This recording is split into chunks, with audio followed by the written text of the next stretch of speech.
welcome to the very first episode of It came from the 90's, and possibly the 80's. In this new series, I'm taking the idea of the shorts I'm sure a lot of you have seen where we play this tune, along with pictures of various things a lot of us remember from the 90's, and possibly the 80's, sometimes the 70's. Anyway, this series is that, but expanded on, where we get a brief history of each item. The first thing we're going to discuss,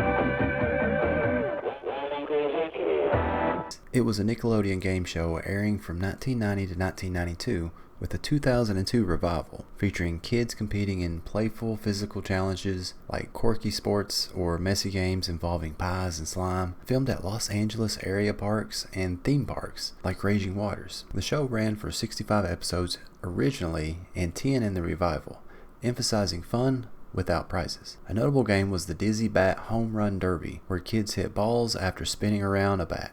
Hosts include Omar Gooding and Donnie Jeffcoat, with Annette Chavez and Jessica Gaines, kid stars like Jonathan Taylor Thomas, Lark Voorhees, Tobey Maguire, and Ashley Johnson in Season 3. You can find a lot of full episodes, if not all of them, on YouTube.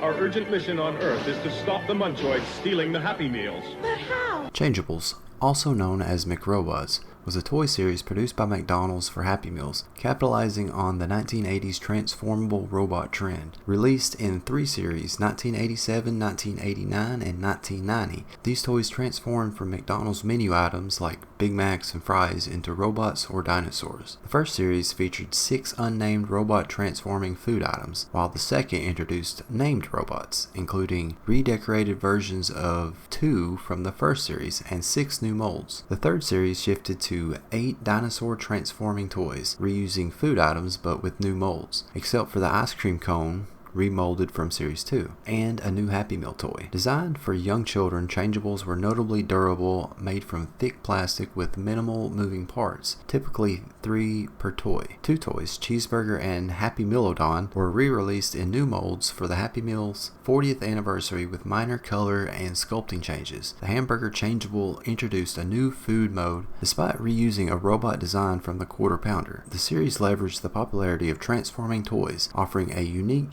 McDonald's themed twist for promotional appeal.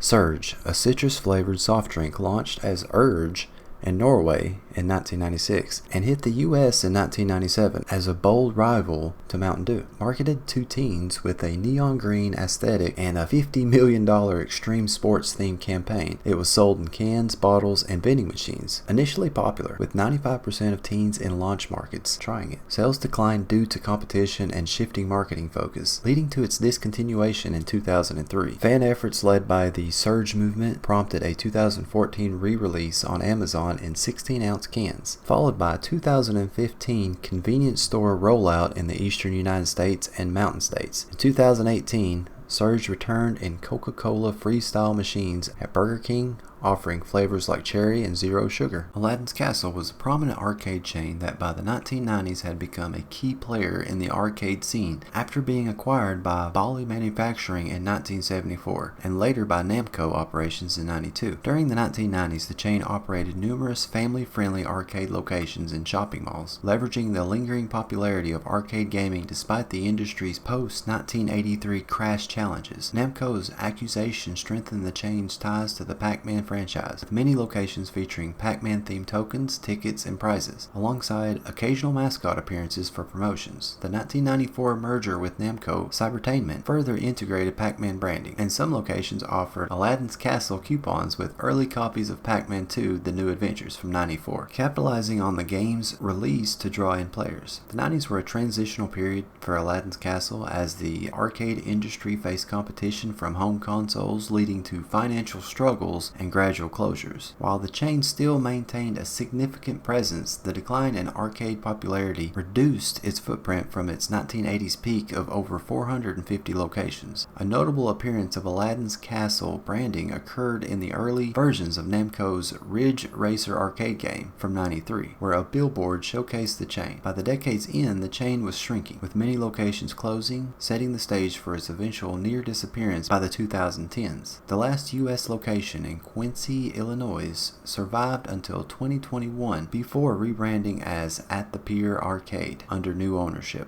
dropping all Pac-Man and Aladdin's Castle branding. Would you just tell me what it is already?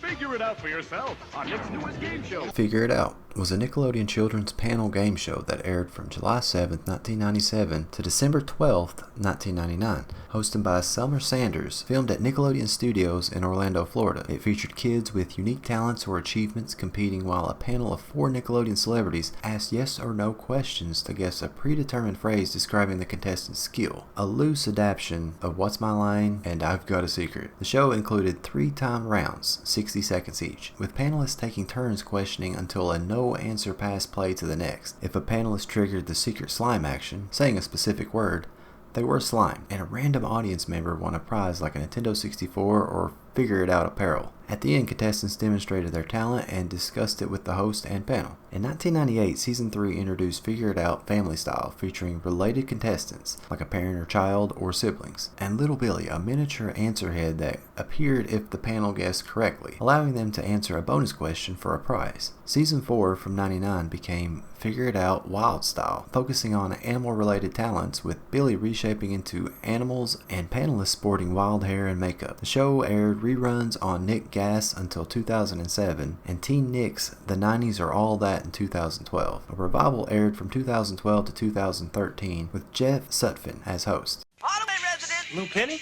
Yeah, what's going on? How's the road trip? It's alright. What's all that? Are you having a party in my house? Pardon? I'm just sitting there reading the book. Lil Penny, a Nike campaign from 95 to 98, featured a wisecracking puppet alter ego of NBA star Anthony Penny Hardaway, voiced by Chris Rock, to promote Hardaway's Air Penny sneakers. The ads portrayed Little Penny as a brash, party-loving character living large in Hardaway's Orlando mansion. The campaign, inspired by Hardaway's reserved personality needing a bold counterpart, became a cultural phenomenon, with Little Penny's humor and catchphrases like "You gotta be cool" resonating widely, even spawning a 1997 Super Bowl ad and a potential TV show that never materialized. The ad's success stemmed from their creative execution, blending Hardaway's on-court appeal with Rock's comedic voice, though Hardaway himself wasn't a fan, feeling overshadowed by the puppet. Despite its popularity, the campaign ended in 1998 as Hardaway's injuries and a 97-98 NBA lockout shifted focus. Little Penny's legacy endures, with Hardaway later appreciating its impact. Kid Cuisine, a brand of packaged frozen meals, was marketed in the 1990s as a kid-friendly frozen food version of a Happy Meal, targeting children aged 3 to 10 with a dual strategy to appeal to both kids and parents. The brand promoted its meals as nutritious, with minor tweaks like whole grain flour for chicken nugget breading, though critics called these claims weak and the combos like cheeseburgers with corn and gummy candy nutritionally questionable. Advertisements heavily targeted children, encouraging them to request the meals, with 20,000 kids signing up for online branded games in just 17 days, fostering repeat engagement. The 1990s saw Kid Cuisine use mascots like a penguin named BJ and a polar bear called the Chef, later replaced by KC the Penguin. Meals typically included 3 or 4 items such as chicken nuggets, macaroni and cheese, pizza, or tacos, paired with sides like corn, and desserts like pudding with color-changing sprinkles. The brand leveraged popular TV and movie characters for appeal.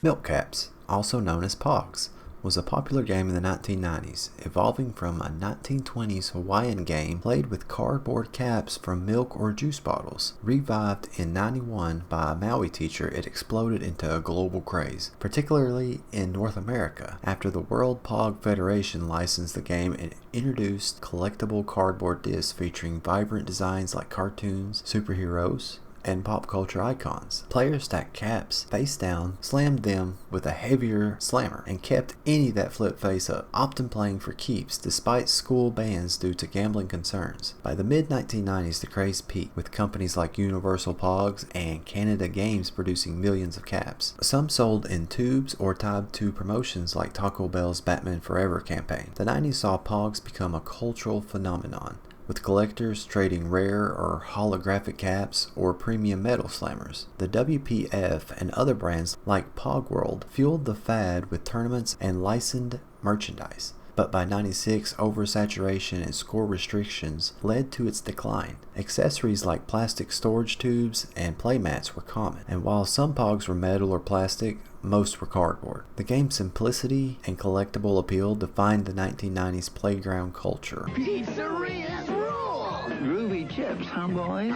What'd he say? Pizzeria Pizza Chips, launched by the Keebler Company in 1991, were a line of snack chips using a novel process from fresh pizza dough. Available in 3 flavors, cheese pizza, pizza supreme, and zesty pepperoni. The chips became Keebler's most successful snack food launch, generating $75 million in wholesale revenue in their first year. The chips were promoted through an extensive campaign featuring teenage Keebler elves JJ and Zoot, with slang catchphrases like Radical Grub, and the tagline, "Tastes like real pizza, only louder." The earlier 1990s saw pizzerias capitalize on the era's snack food craze, but despite their initial success, the product was eventually discontinued. Fan enthusiasm persisted, with Facebook groups like Bring Back Pizzeria Chips Made by Keebler amassing over 10,000 followers by October of 2023, lobbying Utes Quality Food, the current trademark owner,